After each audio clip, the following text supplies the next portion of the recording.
السلام عليكم ورحمة الله وبركاته. أهلا بكم في قناة حروب وخرائط وعودة أخرى إلى الحرب الروسية الأوكرانية.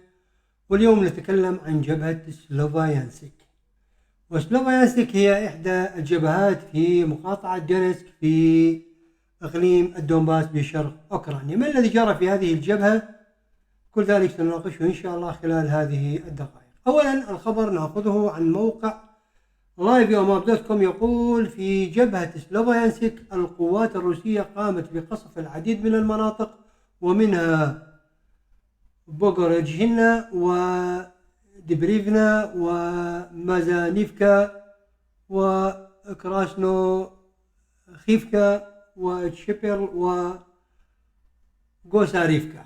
ما يهمنا هو منطقة كوساريفكا أين تقع، ولماذا القوات الروسية الآن تحاول أن تتقدم تجاه دوفنكا وبروزشينا، وهي مناطق تقع إلى الشمال من مدينة سلوفيانسك في شمال دونيتسك.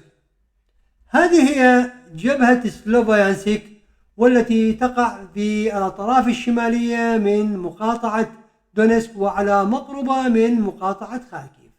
اليوم الاشتباكات جرت إلى الشمال من سلوفيانسك، ومحاولة للقوات الروسية الاقتراب إلى سلوفيانسك، ولكن من الجهة الشمالية الغربية وتحديدا من منطقة خاركيف أو مقاطعة خاركيف.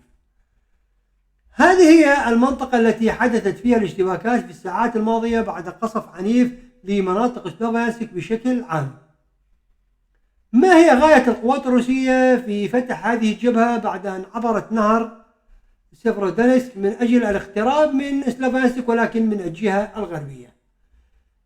هذه خارطة أكثر وضوحا وأقرب للمنطقة، وهذه هي منطقة سلوفيانسك ضمن مقاطعة دونيتسك.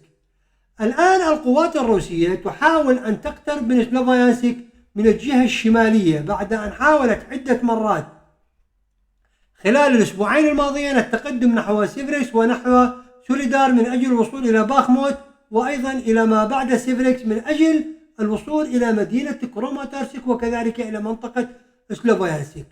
بسبب الدفاعات القوية التي أقامتها القوات الأوكرانية إلى الشمال من سلوفيانسك، لم تتمكن القوات الروسية من خرق هذه الجبهة على مدى أكثر من أسبوعين أو 3 أسابيع.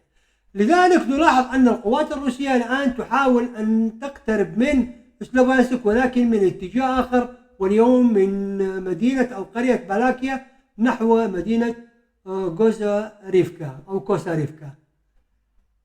إذن التقدم الآن للقوات الروسية من هذا الاتجاه، من الاتجاه الشمالي الغربي لمدينة سلوفيانسك، والآن القتال أصبح على مقربة من منطقة غوساريفكا أو هوساريفكا، لأنه المنطقة أو الاسم يلفظ بطريقتين: الطريقة الأوكرانية الهاء تلفظ بالقاف أو غين أو قاء، والمهم هو منطقة غوساريفكا. الآن القوات الروسية تحاول أن تسيطر عليها، ولكن ما هي غاية القوات الروسية؟ هل فقط السيطرة على هذه المنطقة؟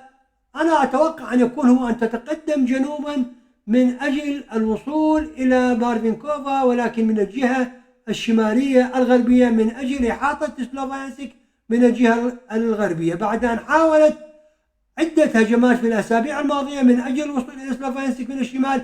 الآن تحاول أن تقترب من الشمال الغربي، ويبدو أن غاية القوات الروسية هو الوصول إلى بارفينكوفا من جهة غوساريفكا والتقدم مع هذا الطريق من أجل أن تصل بارفينكوفا وبعد ذلك تحيط سلوفيانسك من الجهة الغربية.